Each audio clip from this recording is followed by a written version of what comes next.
गांव की वो शांत शाम आज भी सबको याद है। सूरज धीरे धीरे खेतों के पीछे ढल रहा था। पक्षी अपने घोंसलों की ओर लौट रहे थे। दूर मंदिर की घंटियां बज रही थीं और हर घर के चूल्हे से रोटी की महक उठ रही थी। आंगन में नीम के पेड़ के नीचे दादी माँ अपनी पुरानी चारपाई पर बैठी थीं। उनके हाथ में पंखा था और चेहरे पर हमेशा की तरह सुकून भरी मुस्कान। जैसे ही पोते पोतियां आरव, गुड़िया और मोहन खेलकर लौटे, वे दौड़ते हुए दादी के पास आ बैठे। मोहन बोला, दादी, आज स्कूल में सब बच्चे कह रहे थे कि रात को भिंडी खाने से शरीर को नुकसान होता है। कोई कह रहा था कि इससे पेट खराब हो जाता है, कोई कह रहा था कि रात में भिंडी बिल्कुल नहीं खानी चाहिए। क्या ये सच है? दादी मुस्कुराईं। उन्होंने तीनों बच्चों को अपने पास बैठाया और बोली, बेटा, आजकल लोग आधी अधूरी बातें जल्दी मान लेते हैं, इसलिए किसी भी बात को सच मानने से पहले उसे समझना जरूरी है। इतने में पड़ोस की कमला चाची भी अपने बेटे सोनू के साथ वहां आ गईं। उनके हाथ में सब्जियों की टोकरी थी जिसमें ताजी हरी भिंडी रखी थी। कमला बोली, दादी, आज मैंने भिंडी बनाई है, लेकिन पड़ोस वाली कह रही थी कि रात में इसे मत खिलाओ। अब मैं समझ नहीं पा रही कि क्या करूं। दादी ने टोकरी से एक भिंडी उठाई और बोली, देखो, भिंडी एक पौष्टिक सब्जी है। इसमें फाइबर और कई जरूरी पोषक तत्व होते हैं। इसे दिन या रात दोनों समय खाया जा सकता है। असली फर्क इस बात से पड़ता है कि इसे कैसे बनाया गया है और किसकी पाचन शक्ति कैसी है। आरव ने पूछा, मतलब सब लोग इसे रात में खा सकते हैं?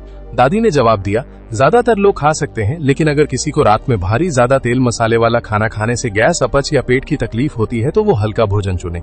ये सिर्फ भिंडी की बात नहीं, किसी भी तली भुनी चीज पर लागू होती है। फिर दादी ने एक पुरानी घटना सुनाई। जब मैं नई नई बहू बनकर इस गांव में आई थी, तब एक बार पूरे परिवार ने रात में सादी रोटी और हल्की मसाले वाली भिंडी खाई थी। सब बिल्कुल ठीक थे, लेकिन अगले हफ्ते शादी में लोगों ने देर रात बहुत तला भुना और मीठा खाया। अगले दिन कई लोगों का पेट खराब हो गया। तब कुछ लोगों ने बिना सोचे समझे दोष भिंडी को दे दिया, जबकि असली वजह ज्यादा और भारी खाना था। गुड़िया ने हैरानी से पूछा, तो लोग गलत समझ बैठे थे? दादी हंसते हुए बोली, हाँ बेटा, कई बार हम पूरी बात जाने बिना किसी एक चीज को दोष दे देते हैं। कमला चाची बोली, तो आज से मैं भी लोगों की सुनी सुनाई बातों पर नहीं, सही जानकारी पर भरोसा करूंगी। दादी ने आखिर में कहा, याद रखो, कोई भी एक भोजन अपने आप अच्छा या बुरा नहीं होता। संतुलित मात्रा, साफ सुथरा भोजन और अपनी सेहत के अनुसार चुनाव करना सबसे जरूरी है। और अगर किसी को कोई बीमारी है या डॉक्टर ने विशेष परहेज बताया है तो उसी सलाह का पालन करना चाहिए। उस रात बच्चों ने केवल भिंडी के बारे में नहीं सीखा, बल्कि ये भी सीखा कि हर बात को बिना जांचे सच नहीं मानना चाहिए। सही जानकारी और समझदारी ही सबसे बड़ा ज्ञान है। दादी मुस्कुराई और बोली, कल मैं तुम्हें बताऊंगी कि सुबह खाली पेट क्या खाना अच्छा माना जाता है और क्यों। तीनों बच्चों की उत्सुकता बढ़ गई। वे अगले दिन की कहानी का इंतजार करने लगे।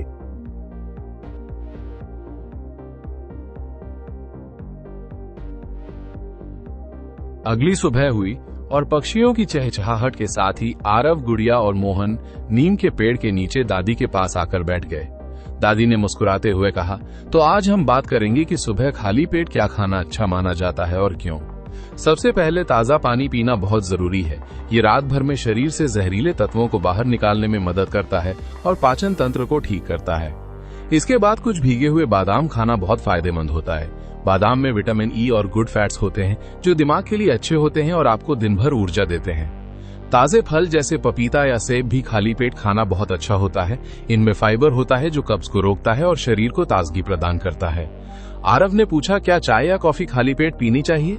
दादी ने सख्ती से मना करते हुए कहा, नहीं, बिल्कुल नहीं। खाली पेट चाय या कॉफी पीने से एसिडिटी और पेट दोनों अच्छे रहे। तीनों बच्चे मुस्कुराते हुए दादी की इस सीख को हमेशा के लिए अपने जहन में बिठा